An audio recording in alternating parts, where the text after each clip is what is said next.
നമസ്കാരം. ആനന്ദ് ഇന്റർനാഷണൽ ന്യൂസിലേക്ക് സ്വാഗതം. പ്രധാന വാർത്തകൾ. ഇറാനിലെ യുദ്ധം ബ്രിട്ടനിലെ ജനജീവിതത്തെയും സാരമായി ബാധിച്ചു തുടങ്ങി. പാചകവാതകവും വൈദ്യുതിയും ഇല്ലാതാകുമെന്ന ഭീതിയിൽ ബ്രിട്ടൻ. ഭക്ഷണ സാധനങ്ങൾക്ക് തീവില. അടുത്ത മാസം 30-ന് ചേരുന്ന ബാങ്ക് ഓഫ് ഇംഗ്ലണ്ടിന്റെ അവലോകന യോഗവും സമ്മർദ്ദത്തിൽ. ഇറാൻ യുദ്ധം G7 രാജ്യങ്ങളിൽ ഏറ്റവും അധികം പരിക്കേൽപ്പിക്കുന്നതും ബ്രിട്ടന്. അനധികൃത കുടിയേറ്റക്കാർക്കെതിരെ പരിശോധനകൾ കൂടുതൽ കർക്കശമാക്കി പോലീസ്. മൊപ്പഡ് ഡെലിവറി ഡ്രൈവർമാരെ തടഞ്ഞു നിർത്തി പരിശോധിക്കുകയും അനധികൃതമായി ജോലിയിൽ ഏർപ്പെട്ടവരെ പിടികൂടുകയും ചെയ്ത് പോലീസ്. പരിശോധനയുടെ ഭാഗമായി പിടിച്ചെടുത്തത് 19 വാഹനങ്ങൾ. അറസ്റ്റുകൾ രേഖപ്പെടുത്തിയത് ഇമിഗ്രേഷൻ ആക്ടിലെ സെക്ഷൻ 24/1 B/1 പ്രകാരം. കാലാവധി കഴിഞ്ഞും ഇമിഗ്രേഷൻ ബെയിൽ വ്യവസ്ഥകൾ ലംഘിച്ചതിന് ഒരു ഇന്ത്യക്കാരനും അറസ്റ്റിൽ. ഇറാൻ യുദ്ധത്തിന്റെ പശ്ചാത്തലത്തിൽ സോളാർ എനർജിക്കായുള്ള ആവശ്യം വൻതോതിൽ ഉയർന്നതായി ഒക്ടോപ്പസ് എനർജി. കഴിഞ്ഞ മാസത്തെ അപേക്ഷിച്ച് സോളാർ പാനൽ വിൽപ്പന ഈ മാസം വർദ്ധിച്ചത് 54%. ആവശ്യക്കാർ കൂടുതൽ ഉപയോഗിക്കുന്നത് 10 പാനലുകൾക്ക് പകരം 12 പാനലുകൾ ഉൾപ്പെടുത്തിയ വലിയ സിസ്റ്റങ്ങൾ. ഹീറ്റ് പമ്പുകളുടെ വിൽപ്പന 50% മുകളിൽ വർദ്ധിച്ചപ്പോൾ ഇലക്ട്രിക് വാഹന ചാർജർ സംവിധാനങ്ങളുടെ ആവശ്യം വർദ്ധിച്ചത് 20%. 2028 മുതൽ പുതിയ വീടുകളിൽ സോളാർ പാനലുകൾ നിർബന്ധമാക്കാനുള്ള നീക്കങ്ങളുമായി UK സർക്കാർ. ഇറാനിയൻ പവർ പ്ലാന്റുകൾക്കും ഊർജ്ജാടിസ്ഥാന സൗകര്യങ്ങൾക്കും എതിരായ എല്ലാ സൈനിക നടപടികളും 10 ദിവസത്തേക്ക് നിർത്തിവെക്കുന്നതായി അമേരിക്കൻ പ്രസിഡന്റ് ഡൊണാൾഡ് ട്രംപ്. നടപടി ഇറാനുമായി ചർച്ചകൾ നടക്കുന്ന സാഹചര്യത്തിൽ. ഇറാനുമായുള്ള ചർച്ചകൾ മികച്ച രീതിയിലാണ് മുന്നോട്ട് പോകുന്നതെന്നും അമേരിക്കൻ പ്രസിഡന്റ്. നിലവിൽ നടക്കുന്ന ചർച്ചകൾ മേഖലയിലെ സംഘർഷങ്ങൾക്കായി ഉണ്ടാക്കുമെന്ന പ്രതീക്ഷയിൽ ലോകം. 10 ലക്ഷത്തിലധികം പോരാളികളെ സജ്ജരാക്കി ഇറാൻ. നടപടി കരയുദ്ധത്തിനുള്ള സാധ്യത മുന്നിൽ കണ്ട്. 10 ലക്ഷത്തിലധികം പേർ സൈനികരും. നിലവിലെ സാഹചര്യം മുൻനിർത്തി സൈന്യത്തിന്റെ ഭാഗമാകാൻ താല്പര്യം പ്രകടിപ്പിച്ചവരുമെന്ന് സൂചന. ബസീജിന്റെയും IRGCയുടെയും പട്ടാളത്തിന്റെയും റിക്രൂട്ട്മെന്റ് കേന്ദ്രങ്ങളിൽ ആളുകളുടെ എണ്ണം കൂടി. തങ്ങളുടെ രാജ്യത്തെ സംരക്ഷിക്കാൻ താല്പര്യം പ്രകടിപ്പിച്ച് മുന്നിട്ടിറങ്ങി ഇറാനിയൻ യുവാക്കൾ. അമേരിക്കയുടെ 82ാം എയർബോൺ വിഭാഗത്തിൽ നിന്നുള്ള സൈനികർ ദിവസങ്ങൾക്കകം പശ്ചിമേഷ്യയിൽ എത്തിച്ചേരും. പെട്രോൾ ഡീസൽ വില വർധന നേരിടാൻ എക്സൈസ് തീരുവ വെട്ടിക്കുറച്ച് കേന്ദ്ര സർക്കാർ. പെട്രോളിന്റെയും ഡീസലിന്റെയും എക്സൈസ് ഡ്യൂട്ടി ലിറ്ററിന് കുറച്ചത് 10 രൂപ വീതം. 1 ലിറ്റർ പെട്രോളിന്റെ നികുതി 3 രൂപയായി കുറഞ്ഞു. ഡീസലിന് നികുതിയില്ല. വിപ്പയ്ക്ക് $107.5 കുതിച്ച് ബ്രന്റ് ക്രൂഡ് വില. റഷ്യയുടെ ESPO ക്രൂഡ് വില വിപ്പയ്ക്ക് $100 മുകളിൽ.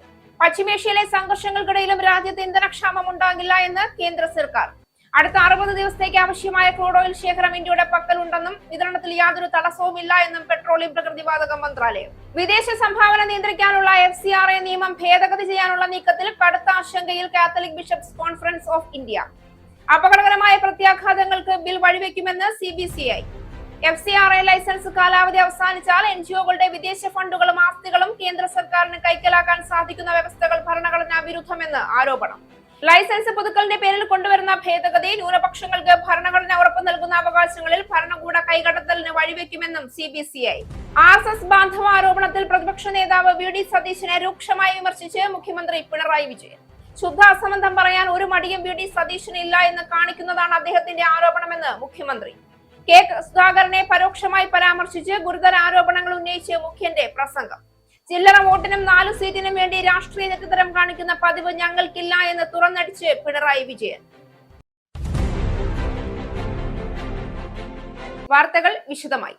ഇറാനിലെ യുദ്ധം ബ്രിട്ടനിലെ ജനജീവിതത്തെയും സാരമായി ബാധിച്ചു തുടങ്ങിയതായി റിപ്പോർട്ട്. പാചകവാതകവും വൈദ്യുതിയും ഇല്ലാതാകുമെന്ന ഭീതിയൊക്കെ ഒരു വശത്ത് നിൽക്കുമ്പോഴാണ് നിത്യവും വീടുകളിൽ ഉപയോഗിക്കുന്ന അനേകം ഭക്ഷണ സാധനങ്ങൾക്ക് തീവില വളർന്നിരിക്കുന്നത്.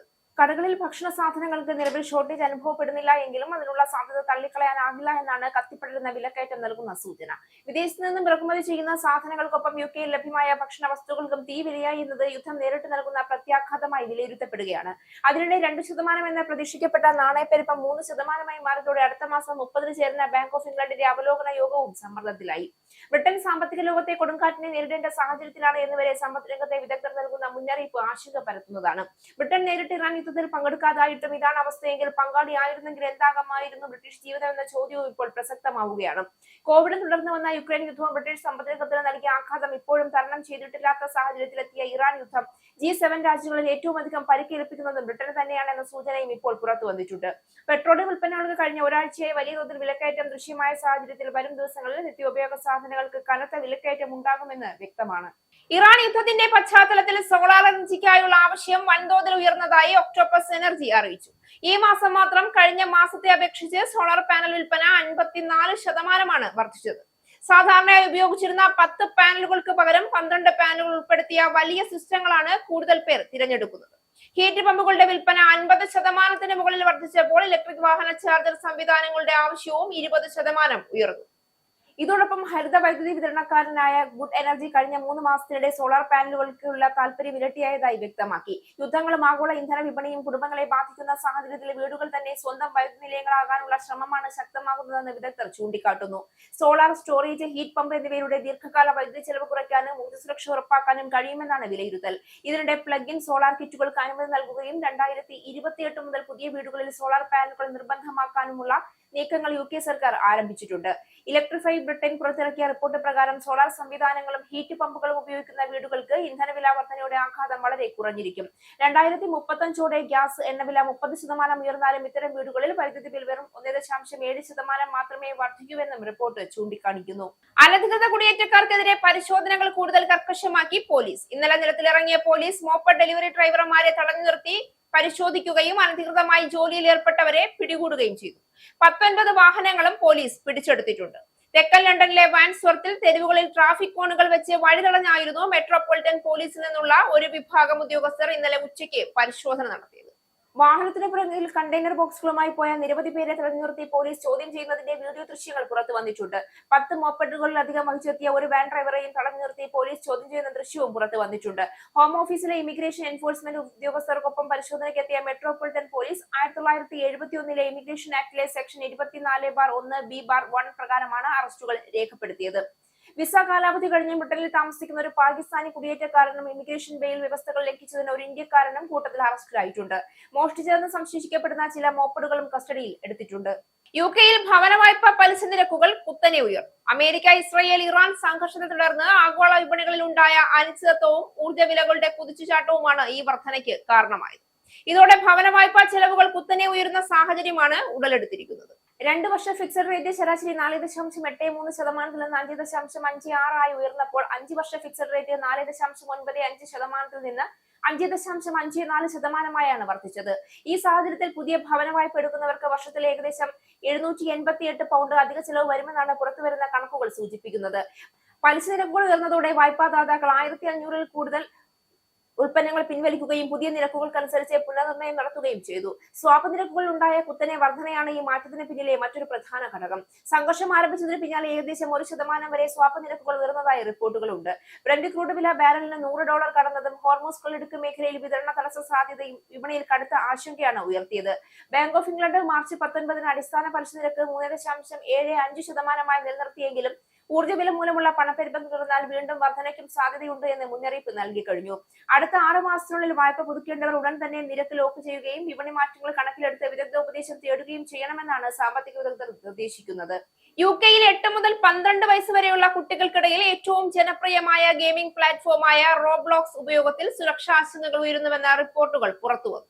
പ്ലാറ്റ്ഫോമിലെ പ്രായപരിശോധന അടക്കമുള്ള സുരക്ഷാ സംവിധാനങ്ങൾ മതിയായതല്ല എന്ന് റോബ്ലോക്സിന് വേണ്ടി ഗെയിമുകൾ നിർമ്മിക്കുന്ന പേര് വെളിപ്പെടുത്താൻ താല്പര്യമില്ലാത്ത ഒരു സ്വതന്ത്ര ഡെവലപ്പർ പറഞ്ഞു. കുട്ടികൾ പ്ലാറ്റ്ഫോം ഉപയോഗിക്കുമ്പോൾ 24 മണിക്കൂറും നിരീക്ഷണം അനിവാര്യമാണ്. അതിന് സാധിക്കില്ല എങ്കിൽ അവർ റോബ്ലോക്സ് ഉപയോഗിക്കരുതെന്നും അദ്ദേഹം BBC-ക്ക് നൽകിയ അഭിമുഖത്തിൽ വ്യക്തമാക്കി. ലോകമെമ്പാടും ദിനംപ്രതി 80 മില്യൺ ഉപയോക്താക്കളുള്ള പ്ലാറ്റ്ഫോമിൽ 40% പേർ 13 വയസ്സിന് താഴെയാണെന്നതാണ് ആശങ്ക കൂട്ടുന്നത്. ഉപയോക്താക്കൾക്ക് സ്വന്തം ഗെയിമുകൾ സൃഷ്ടിക്കാനും മറ്റുള്ളവരുമായി സംവദിക്കാനും കഴിയുന്നതിനാൽ ചില ഗെയിമുകൾ വഴി കുട്ടികൾ ഹിംസാത്മകമായതോ അനുചിതമായതോ ആയ ഉള്ളടക്കങ്ങൾക്ക് ഇരയാകുന്നതായി വിമർശനം നേരത്തെ ഉയർന്നു വന്നിരുന്നു. ചിലർ അന്യരുമായി ബന്ധപ്പെടാൻ പ്രേരിപ്പിക്കപ്പെടുന്നതായും പ്ലാറ്റ്ഫോമിന് പുറത്തേക്ക് സംഭാഷണം മാറ്റുന്നതും ശ്രദ്ധയിൽപ്പെട്ടതായുള്ള റിപ്പോർട്ടുകളുണ്ട്. ഇങ്ങനെയുള്ള പ്രശ്നങ്ങളിൽ ഏകദേശം 30% മാത്രമേ നടപടി കാണുന്നുള്ളൂ. എന്നാൽ സുരക്ഷ മുൻഗണനയാണെന്നും ഹാനികരമായ ഉള്ളടക്കവും ആശയവിനിമയവും തടയാൻ ശക്തമായ ഫിൽട്ടറുകളും നിരീക്ഷണ സംവിധാനങ്ങളും പ്രവർത്തിക്കുന്നുണ്ടെന്നുമാണ് റോബ്ലോക്സ് ഈ വിഷയത്തിൽ പ്രതികരിച്ചത്.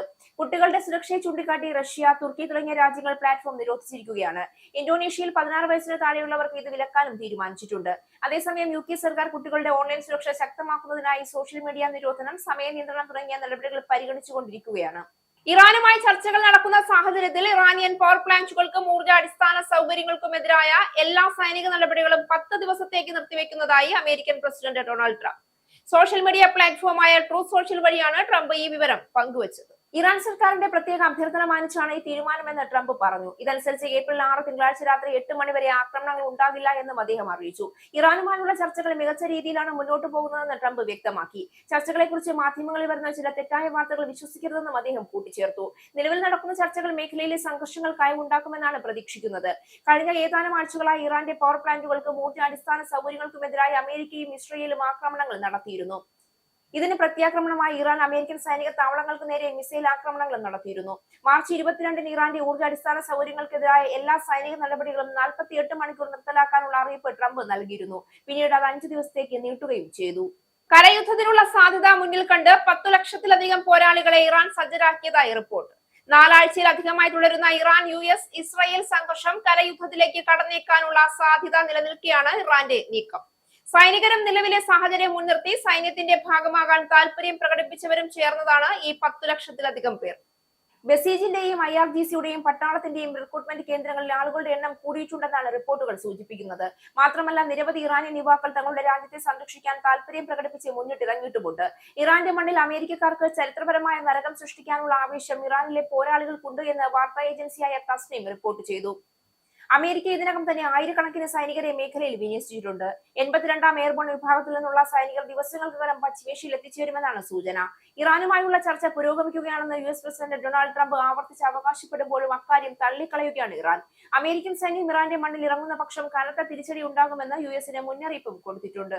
പുതിയ US കറൻസികളിൽ പ്രസിഡന്റ് ഡൊണാൾഡ് ട്രംപിന്റെ ഒപ്പ് പതിക്കാൻ US ട്രഷറി വകുപ്പ് തീരുമാനം. സാധാരണഗതിയിൽ ട്രഷറി സെക്രട്ടറിയുടെയും ട്രഷററുടെയും ഒപ്പുകൾ മാത്രമാണ് കറൻസിയിൽ ഉണ്ടാകാറുള്ളത്. പ്രസിഡന്റിന്റെ ഒപ്പ് കറൻസിയിൽ ചേർക്കുന്നത് US-ന്റെ ചരിത്രത്തിൽ ആദ്യമായാണ്. രാജ്യത്തിന്റെ ചരിത്രപരമായ നേട്ടങ്ങളെ അംഗീകരിക്കുന്നതിനുള്ള ഏറ്റവും ശക്തമായ മാർഗമാണിതെന്ന് സ്കോട്ട് ബെസന്റ് അഭിപ്രായപ്പെട്ടു. ട്രംപിന്റെ ഒപ്പ് ഉൾപ്പെടുത്തുന്നത് ഉചിതവും അർഹവുമായ കാര്യമാണെന്ന് ട്രഷറർ ബ്രാൻഡർ ബീച്ചും വ്യക്തമാക്കി. US-ന്റെ 250-ാം വാർഷികാഘോഷങ്ങളുടെ ഭാഗമായി ട്രംപിന്റെ ചിത്രം ആലേഖനം ചെയ്ത 24 കാരറ്റ് സ്വർണ്ണ നാണയത്തിന് ഫെഡറൽ ആർട്സ് കമ്മീഷൻ നേരത്തെ അംഗീകാരം നൽകിയിരുന്നു. ഇതിന് പിന്നാലെയാണ് കറൻസിയിലെ ഒപ്പിന്റെ കാര്യത്തിലും തീരുമാനമായത്.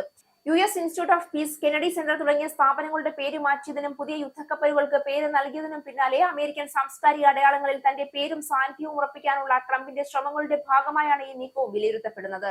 US bureau of engraving and പ്രിന്റിംഗിനാണ് പേപ്പർ കറൻസികളുടെ നിർമ്മാണ ചുമതല. ഇനി പൗണ്ട്, യൂറോ, ഡോളർ, രൂപ ഇന്നത്തെ വിനിമയ നിരക്ക്. ഒരു പൗണ്ട് 126.16 ഇന്ത്യൻ രൂപ. ഒരു പൗണ്ട് 1.16 യൂറോ. ഒരു US ഡോളർ 94.54 ഇന്ത്യൻ രൂപ. ഒരു യൂറോ 109.15 ഇന്ത്യൻ രൂപ. ഒരു പൗണ്ട് 1.33 US ഡോളർ. ഒരു കനേഡിയൻ ഡോളർ 68.26 ഇന്ത്യൻ രൂപ. ഇനി ഒരു ഇടവേളയ്ക്ക് ശേഷം നാഷണൽ ന്യൂസ്. നമസ്കാരം, നാഷണൽ ന്യൂസിലേക്ക് സ്വാഗതം.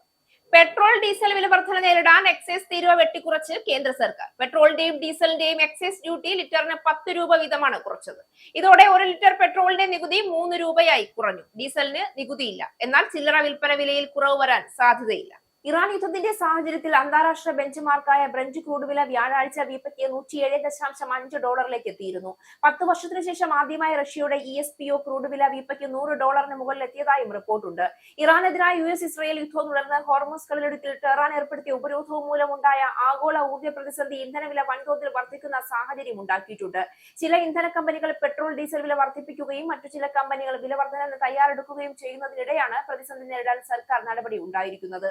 പശ്ചിമേഷ്യയിലെ സംഘർഷങ്ങൾക്കിടയിലും രാജ്യത്തെ ഇന്ധനക്ഷാമം ഉണ്ടാകില്ല എന്ന് കേന്ദ്ര സർക്കാർ. അടുത്ത 60 ദിവസത്തേക്ക് ആവശ്യമായ ക്രൂഡ് ഓയിൽ ശേഖരം ഇന്ത്യയുടെ പക്കലുണ്ടെന്നും വിതരണത്തിൽ യാതൊരു തടസ്സവുമില്ല എന്നും പെട്രോളിയം പ്രകൃതിവാതക മന്ത്രാലയം അറിയിച്ചു. ഇന്ത്യയിലെ എണ്ണ കമ്പനികൾ മുൻകൂട്ടി തന്നെ ഇറക്കുമതി ഉറപ്പാക്കിയിട്ടുണ്ട്. നിലവിൽ ക്രൂഡ് ഓയിൽ, ശുദ്ധീകരിച്ച ഉൽപ്പന്നങ്ങൾ എന്നിവ ഉൾപ്പെടെ ഏകദേശം 60 ദിവസത്തെ സ്റ്റോക്ക് ലഭ്യമാണെന്നും മന്ത്രാലയം അറിയിച്ചു. പെട്രോൾ, ഡീസൽ, പാചകവാതകം എന്നിവയുടെ വിതരണത്തിൽ രാജ്യത്ത് ഒരിടത്തും കുറവില്ല. ഇന്ധന സ്റ്റേഷനുകൾ സാധാരണ നിലയിൽ പ്രവർത്തിക്കുന്നു. ആഭ്യന്തര പാചകവാതക ഉൽപാദനം വർദ്ധിപ്പിച്ചിട്ടുണ്ട്. കൂടാതെ അമേരിക്ക, റഷ്യ, ഓസ്ട്രേലിയ എന്നിവിടങ്ങളിൽ നിന്നുള്ള LPG കപ്പലുകൾ ഇന്ത്യയിലേക്ക് എത്തിക്കൊണ്ടിരിക്കുകയാണ്. സോഷ്യൽ മീഡിയയിലൂടെ ഇന്ധനക്ഷാമം ഉണ്ടെന്ന തരത്തിൽ പ്രചരിക്കുന്ന വ്യാജ വാർത്തകളിൽ ജനങ്ങൾ പരിഭ്രാന്തരാകരുത് എന്ന് സർക്കാർ ആവശ്യപ്പെട്ടു. ഇത്തരം തെറ്റായ വിവരങ്ങൾ പ്രചരിപ്പിക്കുന്നവർക്കെതിരെ കർശന നടപടി ഉണ്ടാകുമെന്നും മന്ത്രാലയം വ്യക്തമാക്കി. 40-ലധികം രാജ്യങ്ങളിൽ നിന്ന് ഇന്ത്യ ക്രൂഡ് ഓയിൽ വാങ്ങുന്നുണ്ടെന്നും രാജ്യത്തെ റിഫൈനറികൾക്ക് 100%-ലധികം ശേഷിയിൽ പ്രവർത്തിക്കുന്നുണ്ടെന്നും സർക്കാർ അറിയിച്ചു. പൈപ്ഡ് നാച്ചുറൽ ഗ്യാസ് പ്രോത്സാഹിപ്പിക്കുന്നത് രാജ്യത്തിന്റെ ദീർഘകാല പദ്ധതിയുടെ ഭാഗമാണെന്നും അല്ലാതെ ഇന്ധനക്ഷാമം കൊണ്ടല്ല എന്നും അധികൃതർ കൂട്ടിച്ചേർത്തു. വിദേശ സംഭാവന നിയന്ത്രിക്കാനുള്ള FCRA നിയമം ഭേദഗതി ചെയ്യാനുള്ള നീക്കത്തിൽ Catholic bishops conference of India കടുത്ത ആശങ്ക രേഖപ്പെടുത്തി. അപകടകരമായ പ്രത്യാഘാതങ്ങൾക്ക് ബിൽ വഴിവെക്കുമെന്ന് CBCI ചൂണ്ടിക്കാട്ടി. FCRA ലൈസൻസ് കാലാവധി അവസാനിച്ചാൽ NGO-കളുടെ വിദേശ ഫണ്ടുകളും ആസ്തികളും കേന്ദ്ര സർക്കാരിന് കൈക്കലാക്കാൻ സാധിക്കുന്ന വ്യവസ്ഥകൾ ഭരണഘടനാ വിരുദ്ധവും സ്വാഭാവിക നീതിയുടെ അടിസ്ഥാന തത്വങ്ങൾക്ക് വിരുദ്ധവുമാണ്. ന്യൂനപക്ഷ സ്ഥാപനങ്ങളെ കർശനമായ നിയന്ത്രണ ചട്ടക്കൂടിനുള്ളിൽ കൊണ്ടുവരാനുള്ള ശ്രമം ജനാധിപത്യ തത്വങ്ങളെ ദുർബലപ്പെടുത്തും. ലൈസൻസ് പുതുക്കലിന്റെ പേരിൽ കൊണ്ടുവരുന്ന ഭേദഗതി ന്യൂനപക്ഷങ്ങൾക്ക് ഭരണഘടന ഉറപ്പു നൽകുന്ന അവകാശങ്ങളിൽ ഭരണകൂട കൈക്കടത്തലിന് വഴിവെക്കും. ന്യൂനപക്ഷ സ്ഥാപനങ്ങളുടെയും സിവിൽ സൊസൈറ്റി സംഘടനകളുടെയും പ്രവർത്തനങ്ങളിൽ അനാവശ്യ ഇടപെടലുകൾക്കും കാരണമാകുമെന്ന ആശങ്കയുമുണ്ട്. ലൈസൻസ് റദ്ദാക്കാനും പുതുക്കൽ നിരസിക്കാനും അധികാരമുള്ള സർക്കാർ തന്നെ ഒരു നിശ്ചിത അതോറിറ്റിയെ വെച്ച് സ്ഥാപനങ്ങളുടെ ആസ്തികളും ഫണ്ടുകളും നിയന്ത്രണത്തിലാക്കുന്നതിനെതിരെ CBCI എതിർപ്പ് രേഖപ്പെടുത്തി. പ്രതിപക്ഷ എംപിമാരുടെ എതിർപ്പിനിടയിലും ബിൽ ഏകപക്ഷീയമായി അവതരിപ്പിച്ചതിന്റെ ഉദ്ദേശശുദ്ധിയെയും CBCI ചോദ്യം ചെയ്തു. അടിസ്ഥാന അവകാശങ്ങളെ ബാധിക്കുന്ന വിഷയങ്ങളിൽ വിശാലമായ ചർച്ചയും കൂടിയാലോചനകളും ആവശ്യമാണ്. ഭേദഗതികൾ പുനഃപരിശോധിക്കണമെന്നും വിവാദപരമായ എല്ലാ വ്യവസ്ഥകളും നീക്കം ചെയ്യണമെന്നും CBCI ആവശ്യപ്പെട്ടു. RSS ബാന്ധവ ആരോപണത്തിൽ പ്രതിപക്ഷ നേതാവ് VD സതീശനെ രൂക്ഷമായി വിമർശിച്ച് മുഖ്യമന്ത്രി പിണറായി വിജയൻ. ശുദ്ധ അസംബന്ധം പറയാൻ ഒരു മടിയും VD സതീശന് ഇല്ല എന്ന് കാണിക്കുന്നതാണ് അദ്ദേഹത്തിന്റെ ആരോപണമെന്ന് മുഖ്യമന്ത്രി തൃശൂരിൽ വാർത്താ സമ്മേളനത്തിൽ പറഞ്ഞു.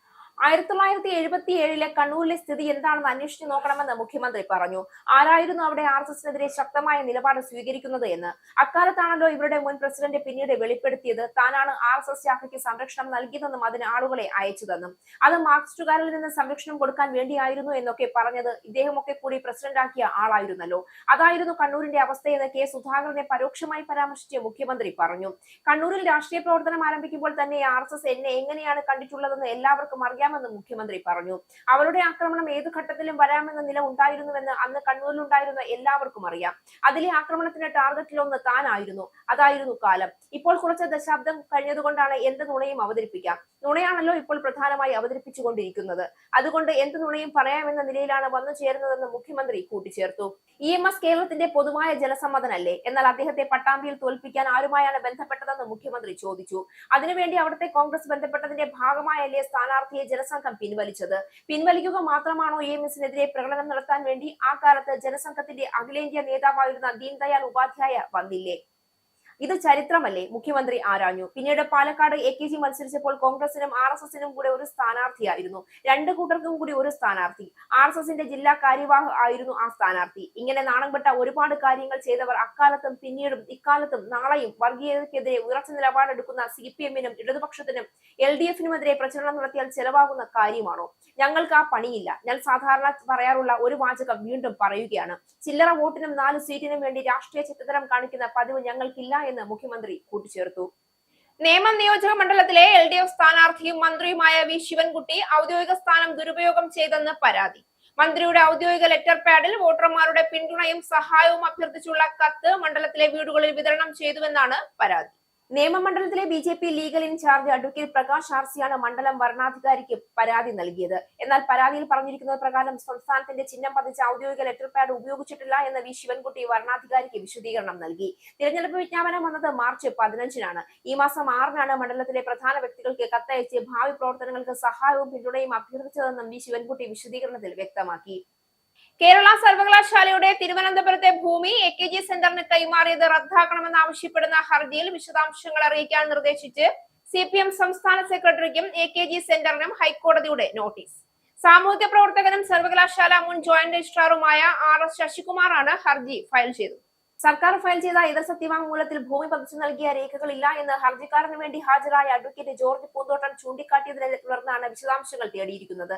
സർവകലാശാല ഭൂമിയിൽ നിന്ന് 15 സെന്റ് ഭൂമി 1977-ലെ സർക്കാർ ഉത്തരവിന്റെ അടിസ്ഥാനത്തിൽ AKG സെന്ററിന് കൈമാറിയതാണെന്നും 40 സെന്റ് സ്ഥലം അവ കൈവശപ്പെടുത്തിയിട്ടുണ്ടെന്നും ഹർജിയിൽ ആരോപിക്കുന്നു. ഭൂമി അനുവദിക്കാൻ AKG സെന്റർ പഠന ഗവേഷണ സ്ഥാപനമൊന്നുമല്ല എന്നും ആരോപിക്കുന്നുണ്ട്. മെയ് 21-ന് ഹർജി വീണ്ടും പരിഗണിക്കും.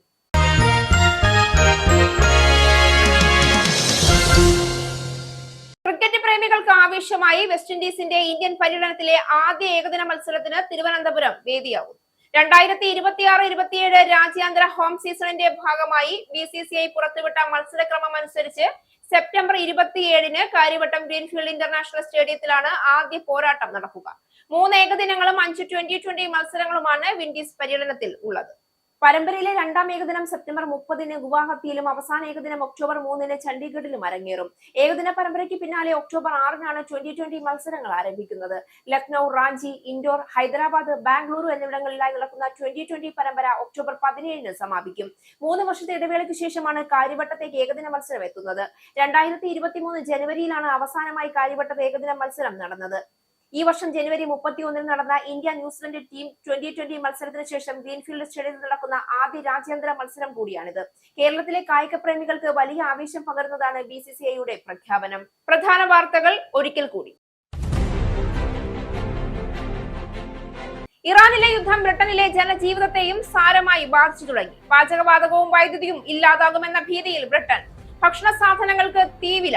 അടുത്ത മാസം 30-ന് ചേരുന്ന ബാങ്ക് ഓഫ് ഇംഗ്ലണ്ടിന്റെ അവലോകന യോഗവും സമ്മർദ്ദത്തിൽ. ഇറാൻ യുദ്ധം G7 രാജ്യങ്ങളിൽ ഏറ്റവും അധികം പരിക്കേൽപ്പിക്കുന്നതും ബ്രിട്ടന്. അനധികൃത കുടിയേറ്റക്കാർക്കെതിരെ പരിശോധനകൾ കൂടുതൽ കർക്കശമാക്കി പോലീസ്. മൊപ്പഡ് ഡെലിവറി ഡ്രൈവർമാരെ തടഞ്ഞു നിർത്തി പരിശോധിക്കുകയും അനധികൃതമായി ജോലിയിൽ ഏർപ്പെട്ടവരെ പിടികൂടുകയും ചെയ്ത് പോലീസ്. പരിശോധനയുടെ ഭാഗമായി പിടിച്ചെടുത്തത് 19 വാഹനങ്ങൾ. അറസ്റ്റുകൾ രേഖപ്പെടുത്തിയത് ഇമിഗ്രേഷൻ ആക്ടിലെ സെക്ഷൻ 24/1B1 പ്രകാരം. കാലാവധി കഴിഞ്ഞും ഇമിഗ്രേഷൻ ബെയിൽ വ്യവസ്ഥകൾ ലംഘിച്ചതിന് ഒരു ഇന്ത്യക്കാരനും അറസ്റ്റിൽ. ഇറാൻ യുദ്ധത്തിന്റെ പശ്ചാത്തലത്തിൽ സോളാർ എനർജിക്കായുള്ള ആവശ്യം വൻതോതിൽ ഉയർന്നതായി ഒക്ടോപസ് എനർജി. കഴിഞ്ഞ മാസത്തെ അപേക്ഷിച്ച് സോളാർ പാനൽ വിൽപ്പന ഈ മാസം വർദ്ധിച്ചത് 54%. ആവശ്യക്കാർ കൂടുതൽ ഉപയോഗിക്കുന്നത് 10 പാനലുകൾക്ക് പകരം 12 പാനലുകൾ ഉൾപ്പെടുത്തിയ വലിയ സിസ്റ്റങ്ങൾ. ഹീറ്റ് പമ്പുകളുടെ വിൽപ്പന 50% മുകളിൽ വർദ്ധിച്ചപ്പോൾ ഇലക്ട്രിക് വാഹന ചാർജർ സംവിധാനങ്ങളുടെ ആവശ്യം വർദ്ധിച്ചത് 20%. 2028 മുതൽ പുതിയ വീടുകളിൽ സോളാർ പാനലുകൾ നിർബന്ധമാക്കാനുള്ള നീക്കങ്ങളുമായി UK സർക്കാർ. ഇറാനിയൻ പവർ പ്ലാന്റുകൾക്കും ഊർജ്ജാടിസ്ഥാന സൗകര്യങ്ങൾക്കും എതിരായ എല്ലാ സൈനിക നടപടികളും 10 ദിവസത്തേക്ക് നിർത്തിവെക്കുന്നതായി അമേരിക്കൻ പ്രസിഡന്റ് ഡൊണാൾഡ് ട്രംപ്. നടപടി ഇറാനുമായി ചർച്ചകൾ നടക്കുന്ന സാഹചര്യത്തിൽ. ഇറാനുമായുള്ള ചർച്ചകൾ മികച്ച രീതിയിലാണ് മുന്നോട്ട് പോകുന്നതെന്നും അമേരിക്കൻ പ്രസിഡന്റ്. നിലവിൽ നടക്കുന്ന ചർച്ചകൾ മേഖലയിലെ സംഘർഷങ്ങൾക്കായി ഉണ്ടാക്കുമെന്ന പ്രതീക്ഷയിൽ ലോകം. 10 ലക്ഷത്തിലധികം പോരാളികളെ സജ്ജരാക്കി ഇറാൻ. നടപടി കരയുദ്ധത്തിനുള്ള സാധ്യത മുന്നിൽ കണ്ട്. 10 ലക്ഷത്തിലധികം പേർ സൈനികരും നിലവിലെ സാഹചര്യം മുൻനിർത്തി സൈന്യത്തിന്റെ ഭാഗമാകാൻ താല്പര്യം പ്രകടിപ്പിച്ചവരുമെന്ന് സൂചന. ബസീജിന്റെയും IRGCയുടെയും പട്ടാളത്തിന്റെയും റിക്രൂട്ട്മെന്റ് കേന്ദ്രങ്ങളിൽ ആളുകളുടെ എണ്ണം കൂടി. തങ്ങളുടെ രാജ്യത്തെ സംരക്ഷിക്കാൻ താല്പര്യം പ്രകടിപ്പിച്ച് മുന്നിട്ടിറങ്ങി ഇറാനിയൻ യുവാക്കൾ. അമേരിക്കയുടെ 82ാം എയർബോൺ വിഭാഗത്തിൽ നിന്നുള്ള സൈനികർ ദിവസങ്ങൾക്കകം പശ്ചിമേഷ്യയിൽ എത്തിച്ചേരും. പെട്രോൾ ഡീസൽ വില വർധന നേരിടാൻ എക്സൈസ് തീരുവ വെട്ടിക്കുറച്ച് കേന്ദ്ര സർക്കാർ. പെട്രോളിന്റെയും ഡീസലിന്റെയും എക്സൈസ് ഡ്യൂട്ടി ലിറ്ററിന് കുറച്ചത് 10 രൂപ വീതം. 1 ലിറ്റർ പെട്രോളിന്റെ നികുതി 3 രൂപയായി കുറഞ്ഞു. ഡീസലിന് നികുതിയില്ല. വിപ്പയ്ക്ക് $107.5 കുതിച്ച് ബ്രന്റ് ക്രൂഡ് വില. റഷ്യയുടെ ESPO ക്രൂഡ് വില വിപ്പയ്ക്ക് $100 മുകളിൽ. പശ്ചിമേഷ്യയിലെ സംഘർഷങ്ങൾക്കിടയിലും രാജ്യത്ത് ഇന്ധനക്ഷാമം ഉണ്ടാകില്ല എന്ന് കേന്ദ്ര സർക്കാർ. അടുത്ത 60 ദിവസത്തേക്ക് ആവശ്യമായ ക്രൂഡ് ഓയിൽ ശേഖരം ഇന്ത്യയുടെ പക്കലുണ്ടെന്നും വിതരണത്തിൽ യാതൊരു തടസ്സവുമില്ല എന്നും പെട്രോളിയം പ്രകൃതിവാതക മന്ത്രാലയം. വിദേശ സംഭാവന നിയന്ത്രിക്കാനുള്ള FCRA നിയമം ഭേദഗതി ചെയ്യാനുള്ള നീക്കത്തിൽ കടുത്ത ആശങ്കയിൽ Catholic bishops conference of India. അപകടകരമായ പ്രത്യാഘാതങ്ങൾക്ക് ബിൽ വഴിവെക്കുമെന്ന് CBCI. FCRA ലൈസൻസ് കാലാവധി അവസാനിച്ചാൽ NGOകളുടെ വിദേശ ഫണ്ടുകളും ആസ്തികളും കേന്ദ്ര സർക്കാരിന് കൈക്കലാക്കാൻ സാധിക്കുന്ന വ്യവസ്ഥകൾ ഭരണഘടനാ വിരുദ്ധമെന്ന് ആരോപണം. ലൈസൻസ് പുതുക്കലിന്റെ പേരിൽ കൊണ്ടുവരുന്ന ഭേദഗതി ന്യൂനപക്ഷങ്ങൾക്ക് ഭരണഘടന ഉറപ്പു നൽകുന്ന അവകാശങ്ങളിൽ ഭരണകൂട കൈകടത്തലിന് വഴിവെക്കുമെന്നും CBCI. RSS ബാന്ധവ ആരോപണത്തിൽ പ്രതിപക്ഷ നേതാവ് VD സതീശനെ രൂക്ഷമായി വിമർശിച്ച് മുഖ്യമന്ത്രി പിണറായി വിജയൻ.